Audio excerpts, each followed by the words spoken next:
against a Beatrix, that's a great counter on how to just reach the back line and force something out of Indonesia. Will they consider the Valentina or even the Farsa though? Because they have the XP, they have the marksman. There you go. You're doing great. Yeah, man. So that's a great counter there, as we see. So that's a good. You have the AOE. Isn't it only the Philippines that has picked up the Farsa? I Yeah, think so, only like, for through the Arcangel. playoffs, right? Yeah. So, good choice, good call. And the fact that, they let this Valentina through, what I'm wondering too is, what if, right? What if Indonesia, depending on how these last couple bands come out, what if they're like, all right, well, they got the Farsa, now we want actually the Valentina. Let's go ahead and park Novaria in Vin's hands, take up the Valentina. So we also have a feathered airstrike. Now it's even worse, right? Because you're dealing with artillery, you're dealing with poke. That could happen here. So let's see exactly how these last couple bands come through. That was the Lancelot taken out from Indonesia. Great choice because the jungle for Philippines is not up yet. And if you remember, back on day 2, I think it was, Philippines played this Lancelot with the Imperial Rage emblem, and that was it was a great way to play it, right? It's a different factor than the killing spree which we usually see. So solid choice there. Last ban from the Philippines is going to be that X-Borg. They're tired of dealing with what they had to the previous game, right? Just need to respect it. They have to respect it. They take it out. Okay, we have the XP lane ban, also the Angela. They were kind of sensing it. Indonesia sensing it, like they ban out the Angela, they might go for a sustain. But one thing that we actually see, the assassin. I was kind of feeling it. I was kind of feeling that either Philippines would prioritize on that, but it was mostly onto the XP as you've mentioned early on. So no assassins. What's good here for Philippines as well, they can actually take the Fredrin again. Good pair with the Charisla, good pair, and also a counter for the Beatrix. I say it's still a good pick. Fredrin for Philippines. You have the taunt, you have the tankiness. It's kind of like it's usually what teams just go when they're against Baksha, Yeah, but not regularly on the second phase. Yeah. On the picking. Well, like, we've seen it maybe a couple times, but if you want to be a little risky, again, you're down just 1-0 in the series, you still have plenty of time.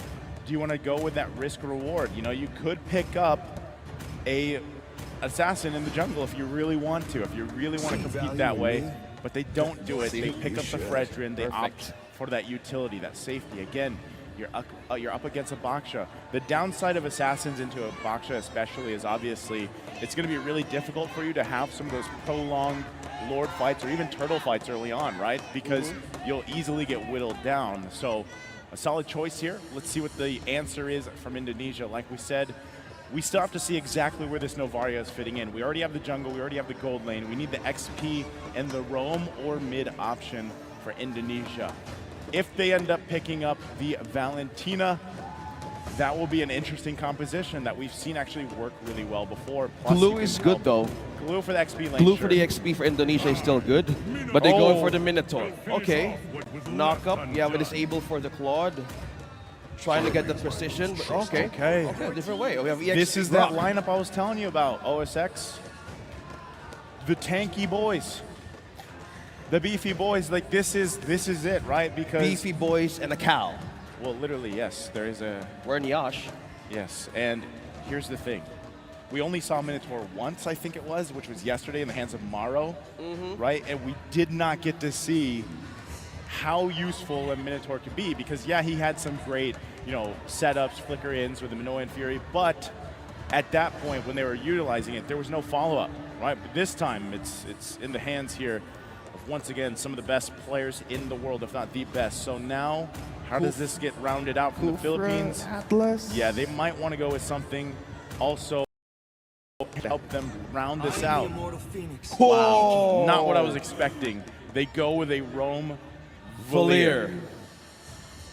There's 2 mages. Interesting. Okay, yeah, disable. You have a complete debuff. You have a complete pushback on this cow, on this Minotaur, and also for the Grok. Even for the boxers, there's a lot of ways to secure the border because that was the problem in game number 1. Yeah. How do you protect that? How do you have the border control if you're up against a lineup that's so short on damage that is building up on the late game? I think this is a good path for Philippines. Yeah. And it's having a good jump start for the early game. Paired with Farsa, paired with Valier. Valier is great because of just the way that his kit works, his mechanics. He's throwing fireballs. You land a couple in a row, you get a stun off, you can push the enemy team back. And, you really have to be on point for the most part with your fireballs and everything, but also once that kit is up, you're kind of just running around for the most part, right? So really has to scale into this game. Yeah, Valier in a way good is a point. little bit of a risky choice, but we'll find out, right? We are going to get a little bit longer here to talk about this because Valier is not typically a hero you see pop up. Usually teams do like to pick this up. Well, we're jumping back into the game here. Ladies and gentlemen, welcome. Game number 2. Indonesia drawing first blood in this grand final best of 5. Can the Philippines even it out? You're going to see them really trying to put pressure here early on, utilizing this Valier pick. That's what you see Unigo doing here. He has to be landing these fireballs and everything else. But at the same time, you have a couple defenses, right? And you are quite squishy. You can see it right here, already half health. It's got to be careful. Yeah, Valier roam early on, you need to be wary of your distance. You need to be wary of your spacing because at some point early game, Super Ken and Vin with this kind of pair up, you could actually poke a lot out of this Valier. So you need to be careful as well.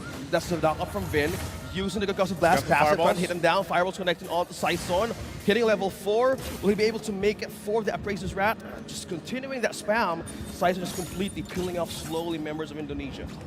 Again, these burst fireballs, right, are crucial. Cannon dropping low. Will he be still able to escape this one? Cannon falls down. Cerezo takes the first blood. Man, it's a revenge, right? It's Cerezo getting the first blood here in that XP lane, dealing with Cannon on this Tarizla. So, you know, and to be honest, honestly, we haven't seen too much XP lane grok, right, for the most part. Before it was rather popular in a lot of other tournaments, but it's kind of fallen off a little bit. We're going to take a look at the replay here. This is kind of how it started again. That's just his death, but it was a well-played maneuver from Indonesia. Now with the first Going to be called off by the stunt. Now with the Astro Recall being placed, Arcangel secures the kill with a Feather Airstrike. Unigo trying to hold in with the border. With the reason of the turtle here, Philippines is looking forward more securely or securing the first objective of this game by just getting that purple out. Both these gold laners gonna pretty much size each other up in this early game. Turtle's still gonna be worked on here, right? It looks like Philippines wants to go for it, but the response from Indonesia. Cannon dropping down low on HP. There's a knock up onto the follow-up of Cerezo's wild charge. Two-man bouncing off on the air. Vin takes down one. Indonesia completely bouncing back from the skirmish. Super Ken and Cerezo takes down Saison. Follow-up here with the Feather Strike for Arcangel. Will make it through the peel. Complete Indonesia winning that team fight. Yeah, so again, it's still relatively even, right? But Turtle was secured there by Super Ken. He's been pretty on point for these objectives early on. Great initiation. You know, even Cerezo using that wild charge.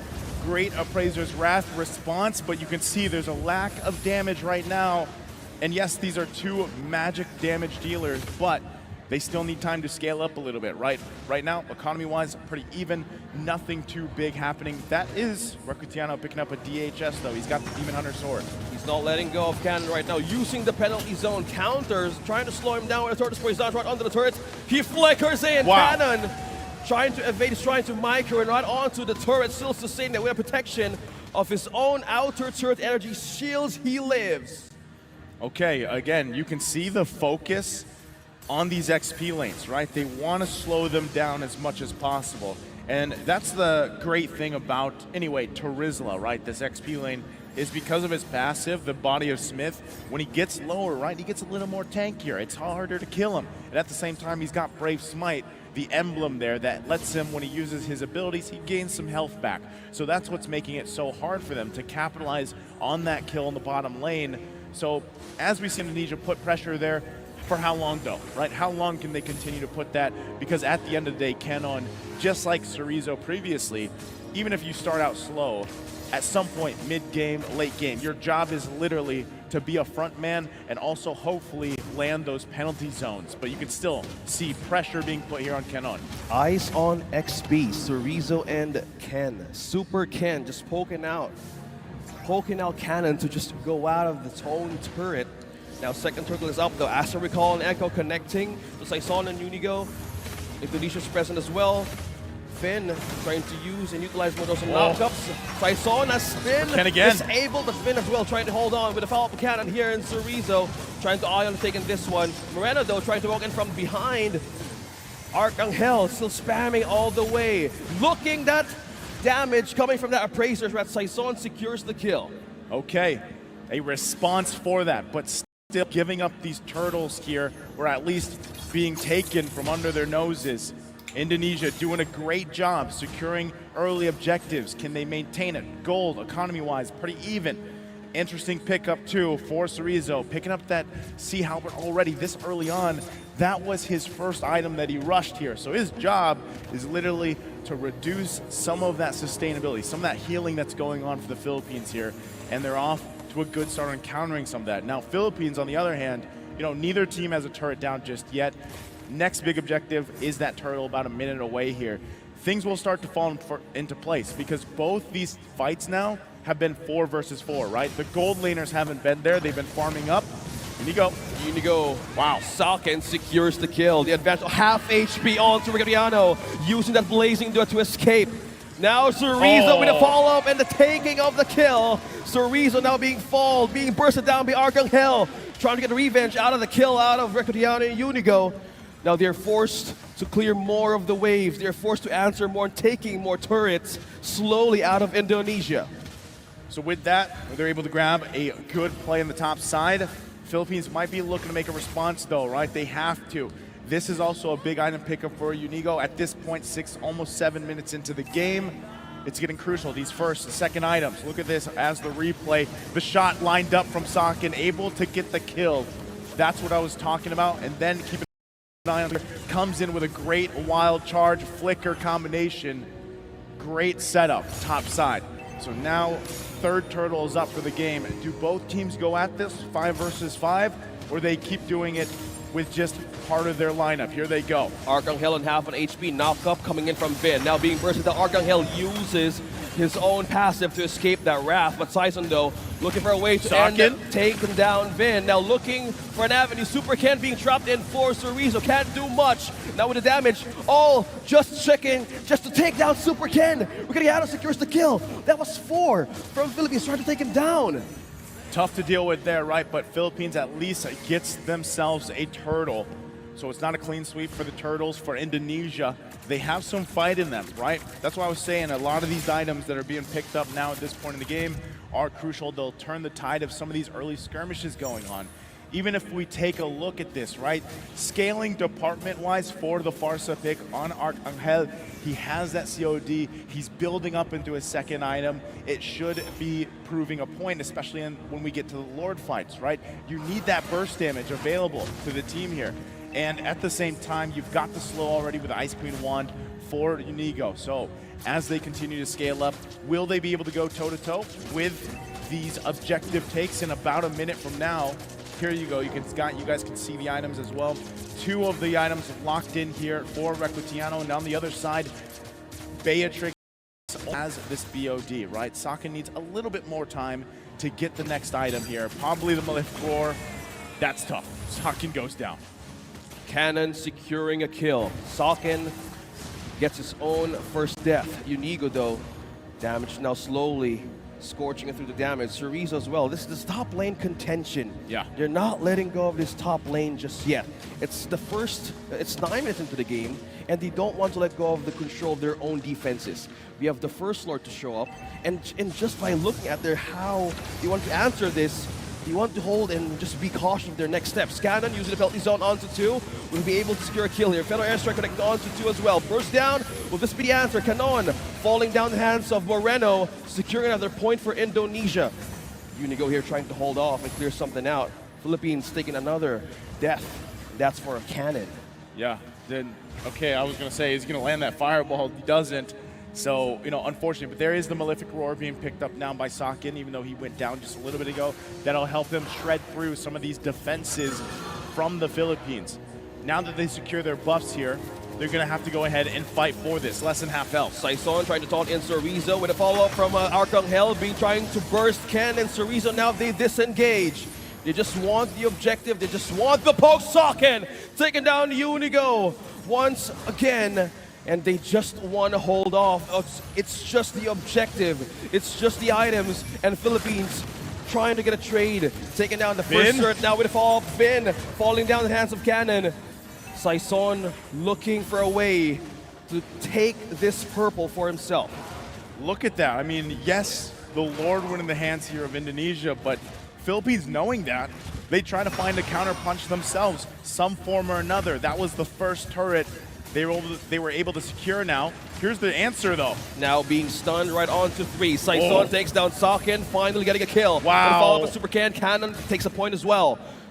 Cannon looking for a way to chase off or push Cerezo out of the equation, but Riano with the follow-up in the trade. They take down the Snow in their own hands, a push down bottom.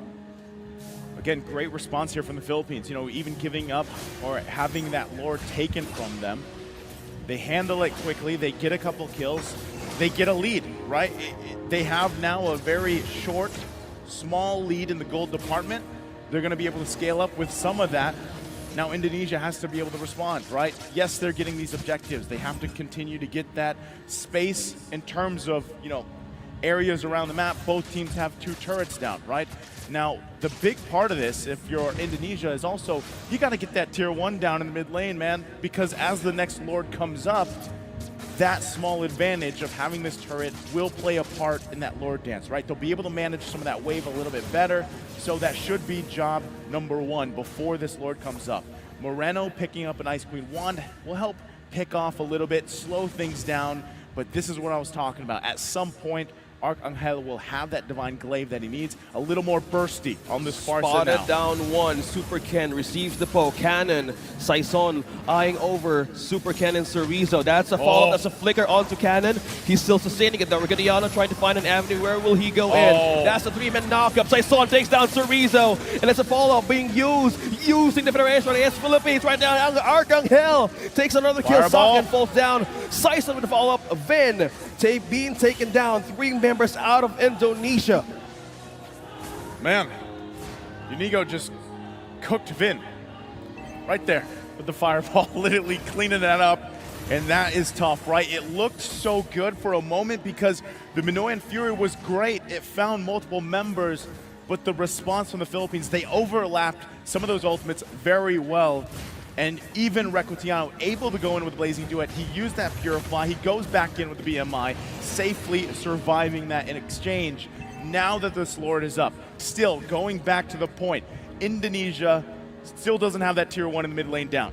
This makes it a little bit harder dealing with this space to work with, right? You're going to see them bunch up here. They have to get this information, but it's quickly taken down. Riano trying to poke down Super Ken. His health is dropping by the second. Now Cannon secures another knockup, being taunted by Saison. Now Super Ken falls down, follow-up of Cannon. Now Vin being in trouble. Appraiser's Rock connect, and Saison.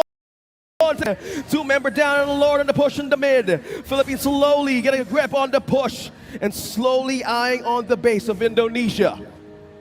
Again, a win there for the Philippines, furthering that goal lead. They might just look to push it in here. Timers aren't too out of control, but unless they press this situation, this could be 1 for 1. 1 for 1, base is open. Philippines might able to take it down Cerezo. Regadiano getting a point on the damage. Now Philippines once again pushing slowly. No minions. Eyeing top third here, minions just pushing in. Can Moreno and Saken defend Super Ken as well, but it's too much already for Indonesia.